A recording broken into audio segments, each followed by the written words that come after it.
Greetings, everyone. Today's topic during Monsoon Awareness Week is thunderstorm-induced dust storms. The graphics were put together by Lance Tripoli, one of our forecasters here at the National Weather Service in El Paso. My name is John Fawcett, and I'll be your narrator. There's a rather funny-sounding term applied to these thunderstorm-induced dust storms, the haboob. Now, it was originally coined over there in northern and central Sudan for those very strong winds and dense dust storms that are famous. Well, we've been using that term for our thunderstorm-induced dust storms here in the southwestern United States for many years. They're most common early during monsoon season, which remember, monsoon season runs from June 15th through September 30th. Well, in June, you're usually coming towards the end of a stretch of dry weather. The ground is dry. The dust elevates rather easily with a strong wind. We have those conditions right now, especially during our drought, and we've seen several haboobs already. Now, the haboob results from a strong thunderstorm downdraft. You might remember from yesterday's topic that is called a downburst. And as a downburst spreads horizontally along the surface, it can really kick up that dust, especially in the early part of monsoon season. And if there's enough push behind this leading edge, if there's enough of duration and strength with this downburst, you can get a tidal wave of dust. At least that's what it looks like. The haboob can give you quite a few impacts. The wind's obviously strong enough to cause damage, but it's not just the strength of the winds, it's the dropping visibilities. Very dangerous to motorists when the visibility is near zero. For those who are working outdoors or playing outdoors, the health situation can deteriorate rapidly. You just don't want to be breathing in large quantities of dust.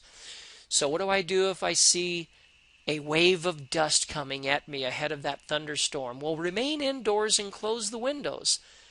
But if you're caught outside, cover your face because you don't want to be breathing in that dust, and get inside. A little more complicated if you're a motorist. If you're driving, if you can, pull off the road, out of the traffic lanes, stop, and then put your car in park and put on the emergency brake. That means you won't have to be keeping your foot on the brake pedal and turning on the brake lights. In fact, you don't want any lights on, headlights or brake lights. I'll tell you why in just a moment. If you can't pull over, well, good luck. Use that center line to guide you. Keep your headlights on, obviously, and sound the horn from time to time. The objective is to make other motorists aware of you. Okay, what not to do? Well, this sounds logical, but don't enter the dust storm area. Now, if you're in the dust storm, well, you don't want to stop your vehicle on the traveled portion of the roadway. When we say stop, we mean off the roadway. If you're on the roadway, you're asking for a rear-end collision, a multi-car pileup, and probably fatalities. Now, the reason why you don't want to leave your lights on when you're pulled off the road, you're sitting there, because motorists on the road trying to find their way in zero visibility are looking for any clue of the road, and that would be vehicle lights, wouldn't it? And they see your vehicle lights, they think, well, there's the road, and then they run right into you. Just not a good scenario. The characteristics of the haboob, now this is more for the weather nerds like myself, they typically last for 10 to 30 minutes. Sometimes, though, those monster haboobs can last for hours and hours. Sometimes they can reach several thousand, even 10,000 feet above the surface.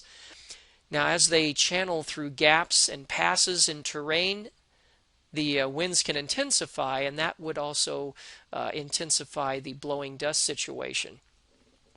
Now, as these haboobs are traveling, if they're going from higher to lower elevation, gravity can enhance the strength of the outflow winds. Therefore, your haboob can intensify.